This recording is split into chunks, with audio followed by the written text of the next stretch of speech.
Hello, welcome back to Weekend Breakfast with me, David Bull. The wife's in, Dr. Rennie Hunderkamp is here.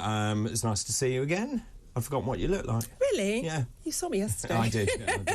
Lots of messages coming in, by the way, saying Christo and Dr. David go camping. What a great TV idea that would be. Also, that very funny. I love Christo and David. Please consider them having a show together. It would be an absolute scream, says Bella. I'm not sure we talk, actually. No. Anyway, keep all of those messages coming in. Obviously, lots and lots of serious ones too about the lockdown files, the front page of the Telegraph, and we'll talk more about that in just a moment. But I'm delighted to say that we're joined this morning by Russ Kane, broadcaster extraordinaire. And I have to say this, Russ, because... Go on, get it off your chest. But I have to, because Russ Kane and his funny little play. So very funny. Caroline Faraday is going to be on with us. The Fezzer from LA. And so she was in the Flying Eye. And for people, do you just want to explain the Flying Eye? Oh, Lord. Or I'll do it then. All right, so Capital FM had... Well, you remember this. I remember it vividly. So you were in a plane... You remember it better than I do. Looking at the travel, weren't you? Yeah, looking at the traffic. I signed a 2-week contract and it lasted 20 years. And then I stopped. They're the best kind of contracts. It was fantastic. And then I stopped in 2004.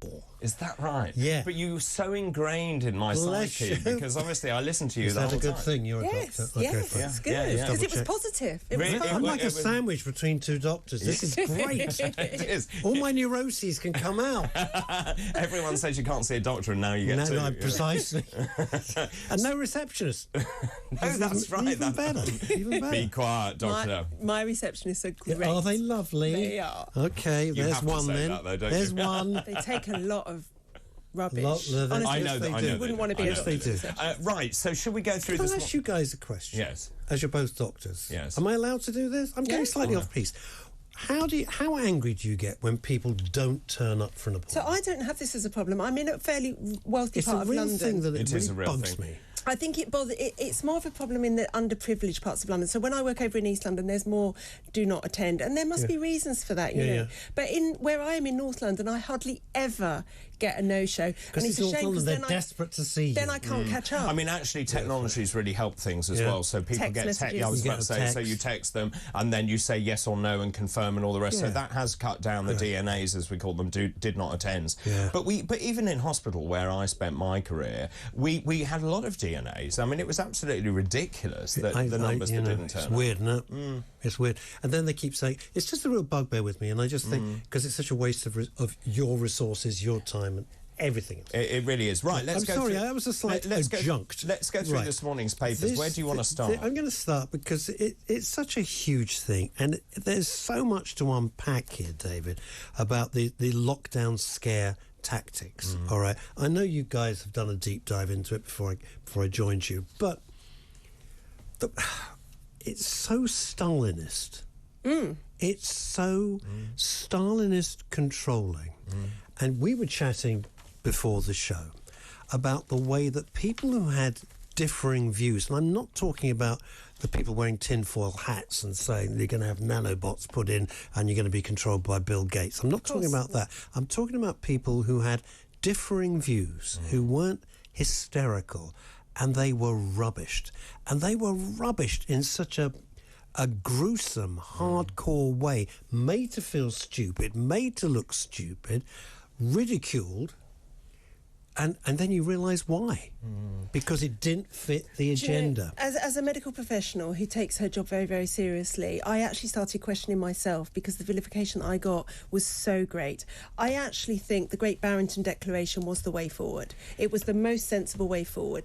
First, to give people choice, protect those who wanted to be protected, and we knew who they were. But all of those doctors, I mean, Carl Hennigan, the Professor of Evidence-Based Medicine from Oxford, was vilified for questioning some of the data and its interpretation. Anyone who did not follow this narrative was vilified. People online regularly said I wasn't really a GP. I didn't work in the NHS. Both of which are, you know... nonsense. But you weren't serving coffee in Starbucks. I mean, you're a doctor, and that's the thing. I mean, we're now in day 4. If you remember, day 1 was, if I remember correctly, this was, first of all, about the elderly, the fact that they weren't tested before they went into care homes.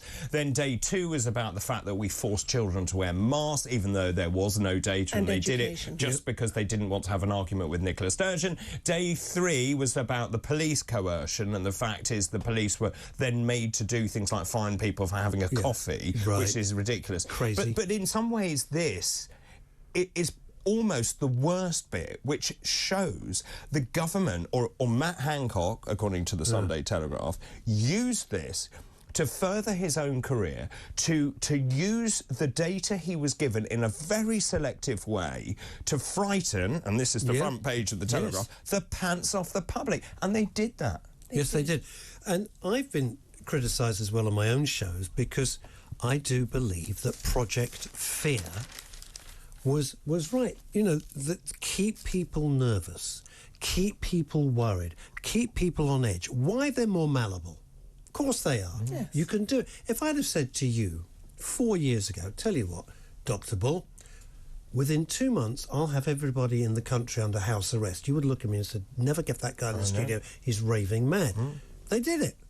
They did it. They pulled off what... Now, I think the slight bit of balance is, although I'm really now struggling this morning with this, the slight bit about being a Libran is this, that it was absolutely, like Star Trek, unknown territory. Yes. They didn't know what it was. Yes. They didn't know if it was going to wipe out humanity, apparently. Who knew? And when people say, well, I'd have done it different, I said, yeah, but you weren't in charge. Supposing you were in charge of millions of people. No, indeed. And we've talked a great deal about that. First lockdown, I can totally understand that they had to buy time. They literally didn't know what was going on. The other ones I can't buy into. It seems sensible to wear masks because we didn't know that's fine. if they worked or not. But as the data started to emerge, surely what you do is to say, look, it's really good news, actually. It's not as transmissible as we first thought. I mean, I was saying yesterday, there are still elderly people I know who leave their shopping outside their front door for 3 days because they're so worried about COVID. And wear masks. On the way here, people on the tube are still wearing masks. Yeah, well, I use the tube most days. Well, okay. And I sometimes wear a mask because the smell of fast food isn't great. I'm going to throw something else in here very quickly. We must not forget the Chief Medical Officer, because whilst people say, oh, well, they only advise and the politicians decide, I would go with that if the Chief Medical Officer hadn't stood up at that lectern every single day and supported the government. So that's a great point. However, the CMO did say to Matt Hancock, you need to test people from the community and from hospital before they go to care homes. And actually, the government ignored that. They did, but he still stood at that lectern. But he did stand at the lectern. And he helped terrify people with the next graph, please. I don't know where you were, but the first time I saw that, when they called that press conference, we'd never seen anything like this. Right. And I remember thinking, I know where I was, because I thought something is really big. I went home to watch so did I. Something is wrong. Yeah, absolutely so. Absolutely so. But you know what we can't forgive is people who couldn't attend funerals. I mean, hideous. And the image of our late Queen. Right. Sitting on her own. I wrote the comment page for the Daily Mail on this, with the Queen sitting there, and I said, we have a woman here who's in a cathedral that's bigger than, you could ever imagine, who has had every vaccine that is supposed to protect her, sitting on her own with a mask on, without her family, holding her hand. Hideous. Barbaric. And and especially, and you've already just touched on it as well, David, care homes. When you've got elderly parents or elderly grandparents, you don't want them on their own. It was horrible. I've been told a story of a woman who used to go into her care home to her blind mother and read to her every day, and it was the thing her mother looked forward to. Of course, she was told in COVID she wasn't allowed to bring a book in anymore because it might have COVID infection on it, and she could no longer read to her mother. But you see, I feel incredibly guilty about the fact I persuaded my mother to have another vaccine, which I don't think she needed. And the fact is, and I can't say this, but she became very unwell.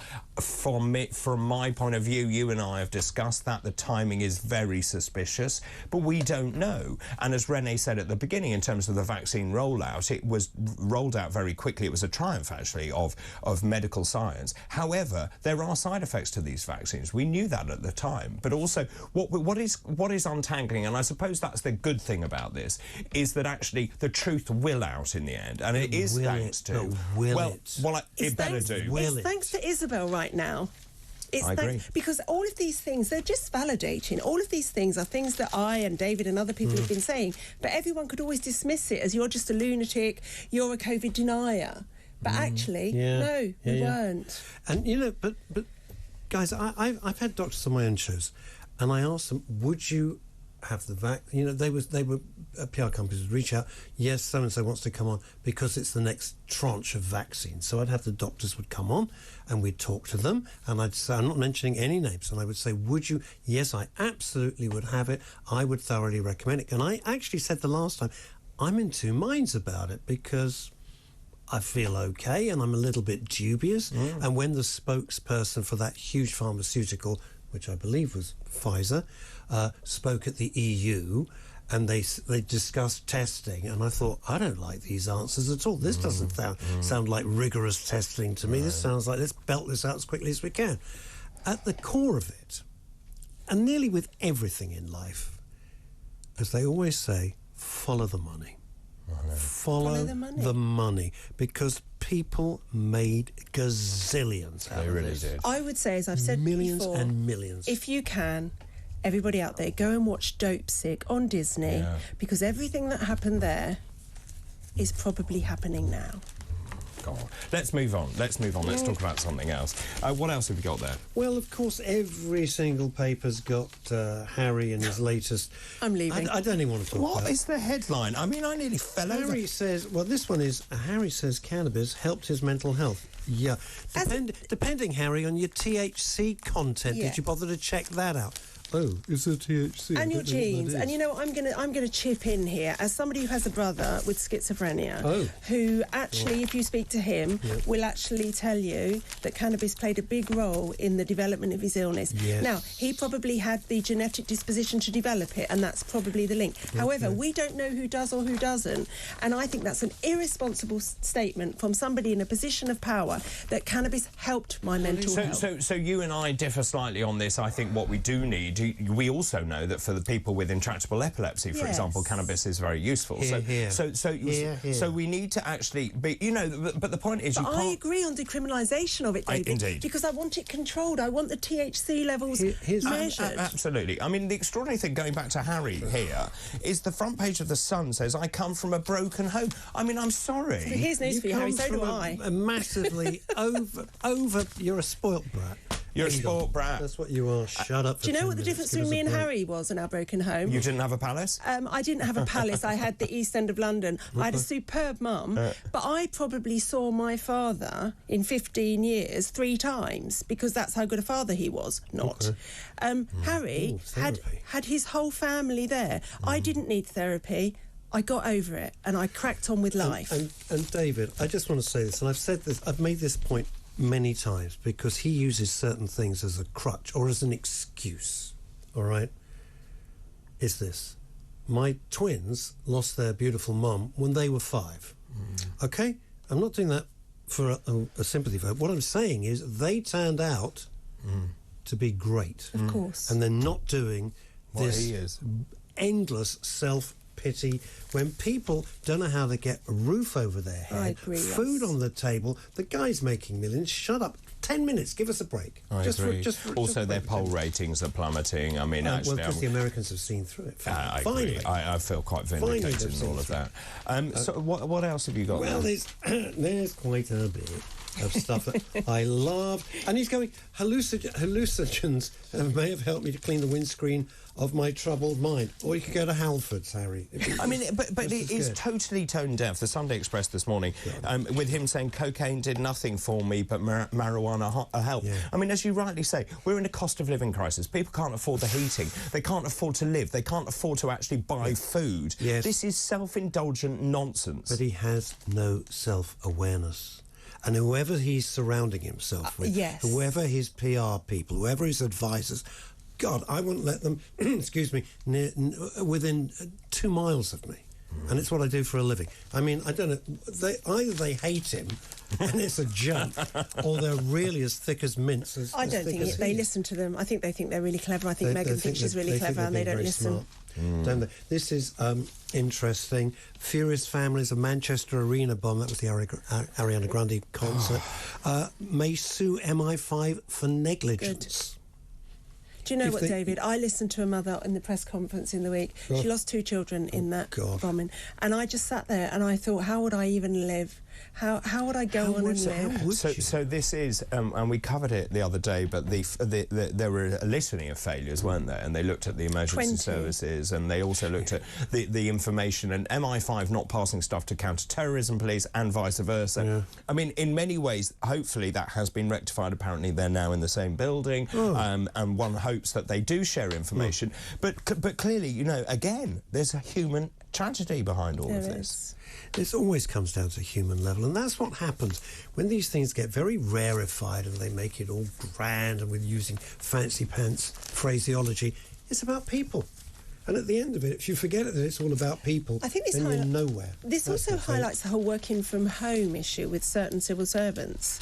Because, for example, let's say social workers now have their base from home and only go into the office for the occasional meeting. You lose, David, what you've just said. So we sit around this table as social workers and I say, oh, I'm dealing with family X. I'm thinking, and you say, oh, family X, I've got some information on them. And we share our data, and that changes what happens. Of course. If we're not in the same office, if we're all working from home with the occasional Zoom meeting, that doesn't happen. And you know what happens? People die. But they, you know, please tell me they're not going to drag out that phrase. Lessons have been learned. I know. Every time something awful happens, they go, lessons have been learned. I fear they will. That was your job. Lots of other stories. I mean, the front page of the Mail this morning, Rishi Sunak saying, make no mistake, I'll deport Channel migrants. Do you believe him? No. Do I believe him? Even if he does it, it'll take like a decade, so I don't really think it's a big threat. So this comes ahead, actually. The government's about to publish its policy on what it's going to do. I mean, I keep saying this is one of the biggest electoral issues that they will face. If the Conservative government doesn't sort this out, I think they're in serious trouble. Well, they're in serious trouble anyway. Just a bit. But it's they do need to sort it out. Absolutely. I mean, you know, we are an island. It's not like we're landlocked. The borders, if there was a will, the borders could be secured. I mean, it is extraordinary. And so you know, the fact is Rwanda, apparently, I was hearing this morning on the radio, the fact is Rwanda may be kicked into the long grass for another year. I mean, it's just absolutely ridiculous. Let's see what Rishi Sunak comes up with. Let's see the bill. Of course, then the issue is, does it go through the House of Lords? Answer, no. And then will they use the Parliament Act to force it through? So there's an awful lot to play on this one, I think, still to go. And also, they'll always be scared that they'll be, you know, tainted with this or accused of that, whereas what's going on, a lot of it is illegal. Time is very short. Do you have a quickie? Oh, yes, I did, which I really like. Hang on 1 second. No, it's coming. Stop, don't rush me, because it makes me nervous. Actually, nothing makes me nervous, but it makes my hands shake. Right, here we go. New words, which I love. Right, new words. You're going to like this one. Nearly wed. A nearly wed. It's in the dictionary. We're nearly wed. Among them, nearly wed, someone living in with another in a life partnership with no intention of marrying. You're a nearly wed. Oh, right. Anything else? And then Oprah Winfrey's real name, what is it? Susan Jones. So desperately close. You've kept the barbecue set. We're going for the speedboat. Oh, you need to do a game show. Orpa. Wouldn't it be great? Orpa. Is it really? Orpa. Well, that Russ. sounds like a whale. Right, I'll leave it there. Russ, thank you so. You said it. Thank you so much for coming in. My really good pleasure. to see you. Shame you don't have your funny little plane with you, but there you are. It's outside. It's outside. Russ, thank you very much indeed. Time for a break. Now, after the break, let's take some of your calls. Lots and lots of very passionate opinions coming in, so keep all of those coming in, please, and we'll take your thoughts, your views and your comments after this short break. This is TalkTV.